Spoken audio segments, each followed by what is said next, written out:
My entitled sister abandoned her 3 children, so I raised them. Years later, they offer me money as a thank you, but she demands it. Hello, I am 48F, and my younger sister, Diana, is 46F. Diana and I never got along well as youngsters. She was always snobbish and unpleasant to me, so we split up as soon as we graduated high school. I elected to continue my education, whilst she preferred to live with her boyfriend at the moment. It was lucky that her lover was wealthy, as our parents could never have afforded the rent for her to live alone. However, she made it abundantly obvious to our parents that she was unconcerned about their opinions on her life and would do whatever she wanted. So my parents never tried to stop her and instead let her go free. Diana had twin girls at 20 and a boy at 21 while living with her lover. My parents were pleased for her, but also anxious because she now had many responsibilities and no work. She was wholly dependent on her boyfriend's money to support her lifestyle. Diana never married her partner, which I believe was a mistake because she would have been entitled to alimony if they split up. They had to part ways after Diana discovered that he had been cheating on her.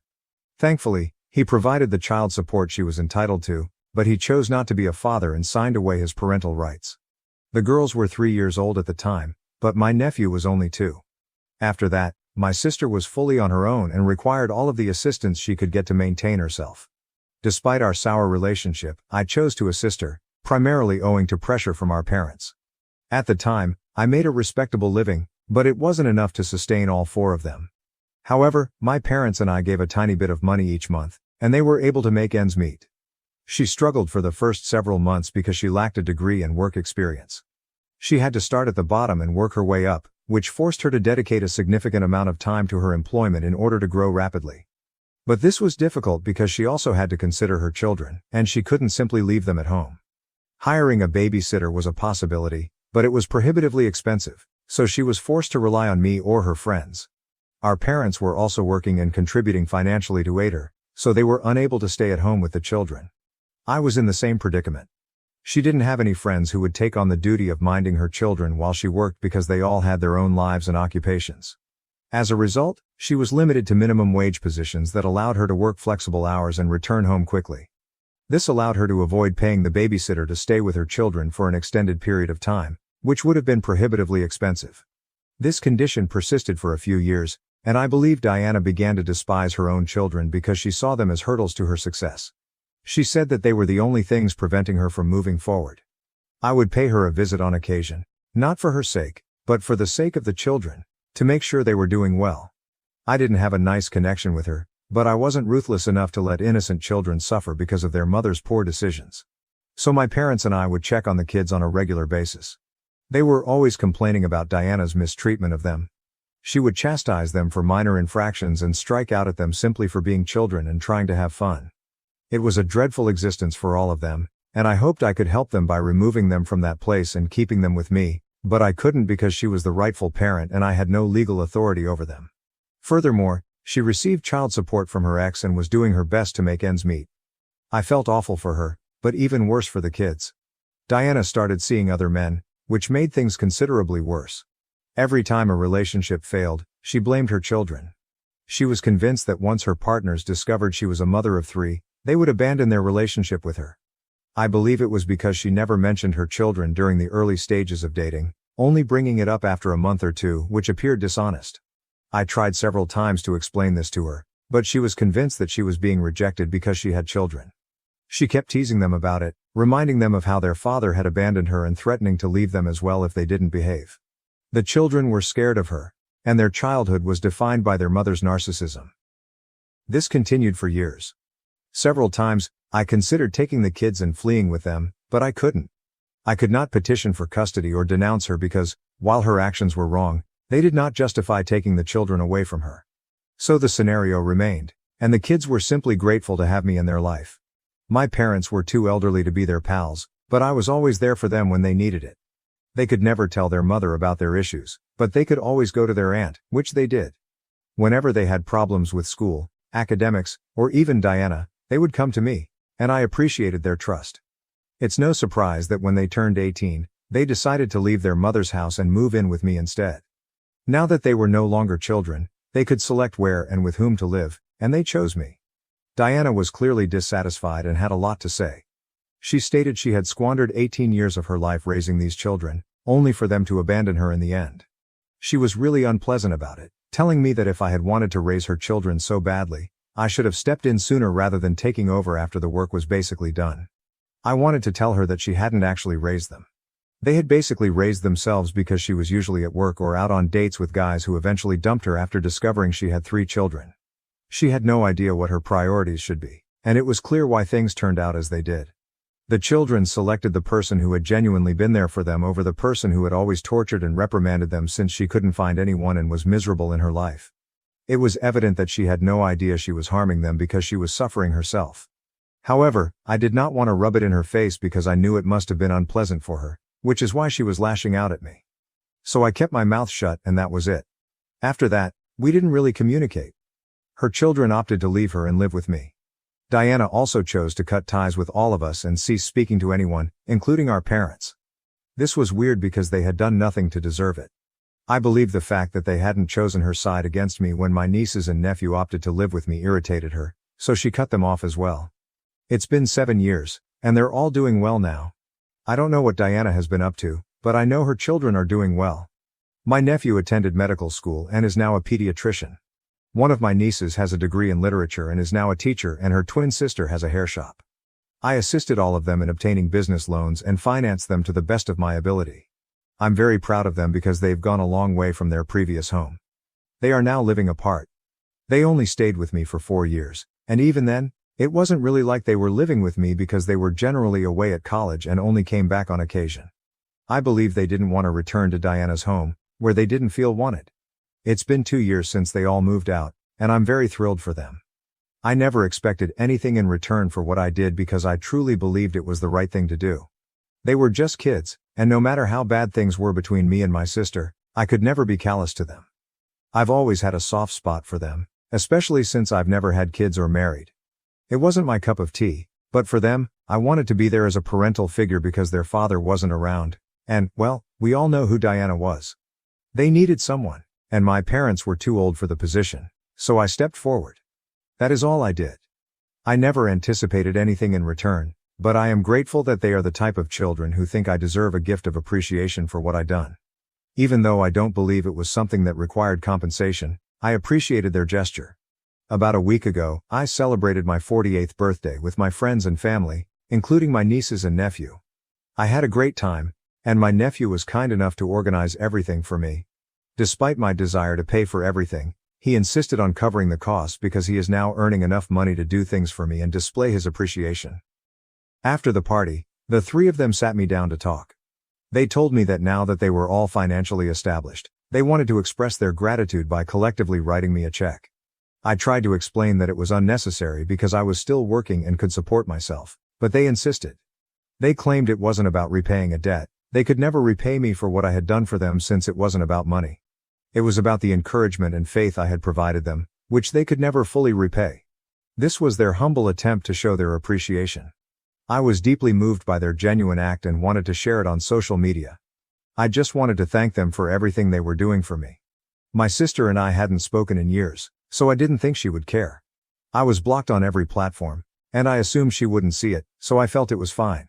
Diana had never followed up with us or inquired about her children's well-being after they had left home.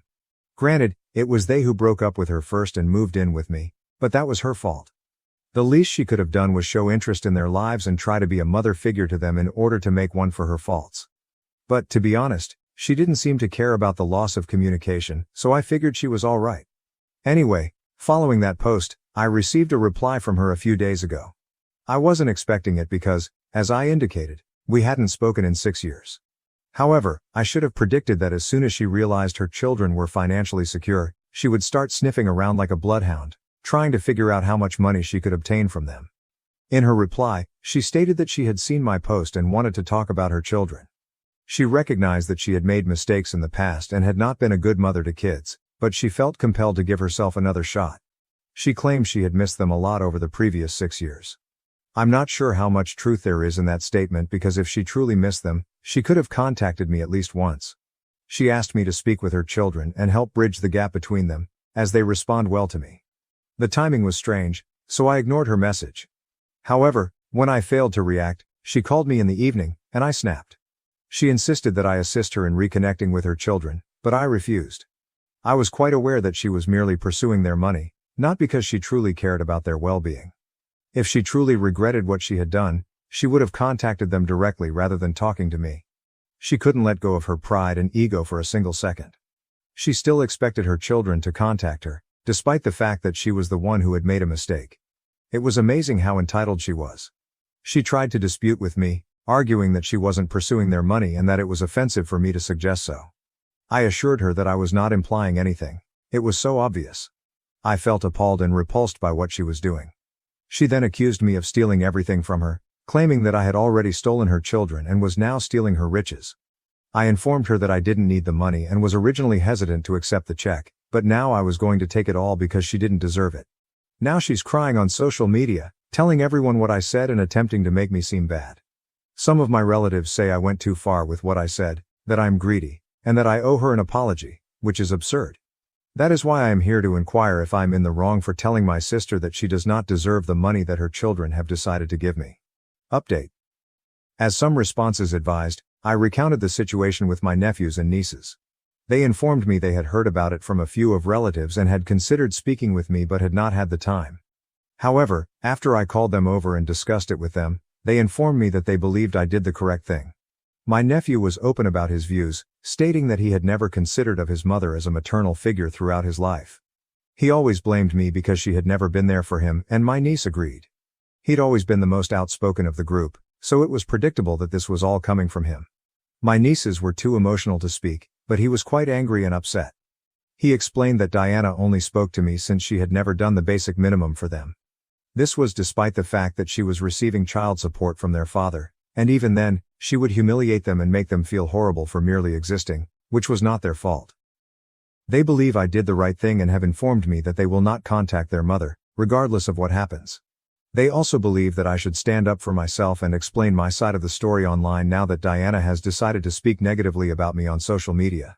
They believe that this is the most effective approach to convey the message, therefore that's what I'll do. I'm delighted they opted to take my side in this because my parents are staying out of it and have stated that they don't want to get involved. Diana never spoke to them after her children cut her off, which I find unusual. My parents' polite approach to this problem strikes me as unusual, given that they have not communicated with Diana in the last 6 years. I was disappointed, but at least my nieces and nephew support me. Now many people have asked me why I did not petition for custody and have the children taken away from Diana if I knew she was a bad mother and was mistreating them. I mentioned in my piece that, while her actions were wrong, they did not constitute torture, abuse or neglect. She was constantly harsh to them and wasn't emotionally present for her children. So while I could have filed for custody, it was quite improbable that I would have gotten the children into my care. Courts typically encourage families to keep together, and in this case, they had already lost their father. Their father had abandoned them, leaving them with only their mother as a biological parent. Naturally, the court would want the family to stay together. I knew that if I filed a petition against her or took legal action against Diana, she would ensure that I never saw them again. She would make certain that she took the kids far away from me. It was already improbable that I would have been able to take kids away from her and obtain full custody, so this would have put them in a dangerous situation. This is why I decided to play it safe by staying in touch with them and being available for them at all times. I'm not sure if it was the correct thing to do in the long term, but at the time, it seemed like the only option. Maybe there were other ways to deal with it, but it was all I could think of, so I did what I believed was right. It was difficult for me, and for years I debated whether I should file for custody or have kids taken away from her and rehomed, but there's no telling what might have occurred, and I figured it was better for kids to stay with their mother and maintain touch with me and my parents than risk anything in this circumstance. I hope this answers the questions most people had for me. Maybe I came across as the evil guy for what I did, but I don't care. I know the kids are doing well in their life, and I did everything I could to keep them happy and safe. I was always there for them, therefore I don't feel guilty about anything. Update 2. It's been a week since Diana's message and I've received a lot of phone calls today from family and people who have spoken with her. They were pointing out my mistakes and scolding me. It was getting really tiresome and I was swamped with work, which is why I hadn't been able to post sooner. But today, I decided I'd had enough. After a brief talk with my nephew and nieces, I decided to finally make a post that shared my side of the story as well as, in some ways, theirs. I don't think anyone in the family realized how much those kids had been through as children. How many taunts they had to endure every day simply because Diana opted to become pregnant early and drop everything for her boyfriend at the time. Even after that, she continued to blame others for her own actions and attempted to appear as if she was doing everything in her ability to do the best for her children. But, in actuality, she was never present for them. Since she was telling everyone that I had stolen her children from her and was now stealing a fortune from her, now that her children were doing well financially, I felt people deserved to know the truth, not just her twisted version of events in which she was the victim rather than the person who tormented everyone. They had already judged me for a variety of reasons since they only knew her side of the story and sympathized with her. But in reality, I deserved to share my side of the story, as did her children. So I typed everything up a few hours ago and published the post. So far, she hasn't said anything to me, and the only texts I've gotten are from relatives who were judging me earlier. They have now abruptly changed their tune and are attempting to apologize for judging me too soon. But frankly, it means nothing to me. I simply wanted them to know the truth. I don't care what they think of me, but it was vital for me to speak the truth and share how Diana handled her children, which is why they are no longer in contact with her. Anyway, now that everything is finished, I am ready to move on from this. Honestly, I don't want anything to do with Diana anymore, and I was perfectly content for the past 6 years when she didn't contact me. I believe the same may be stated for her children as well. I don't understand why she felt the need to create so much drama. If she wanted money, she might have asked for it rather than pretending to want another chance at motherhood. Update 3. It's been a day since I wrote that post. Diana may have woken up today and decided to get back at me. Instead of contacting me directly, she became increasingly dramatic and began commenting on that post, attempting to make it appear as if I was lying. But it was not going to work. Obviously, as soon as she attempted to react, her children began commenting and responding to her, reminding her of particular episodes from their childhood in which she had been cruel to them. That lasted about an hour, and I didn't feel awful about it. Nobody else did, because my nephew, nieces and I were all thoroughly enjoying the process. They were utterly humiliating her, and there was no way she could get out of it since every single lie she tried to say to make me look bad was discovered. I'm glad I chose to do this on the weekend. Otherwise, we might not have been able to respond as swiftly. Anyway, that lasted about an hour, and then she began deleting her comments so that no one could catch her in her falsehoods. However, it was too late because many others had already noticed what was going on in the comments section, and I believe she began to be called out for her actions by others. She started erasing her comments and backtracking on everything she said, and then she blocked me. She also blocked her children. I'm guessing it was her way of surrendering, and I'm pleased she did because she would have lost in a fight with us. We clearly have the upper hand here, morally or otherwise.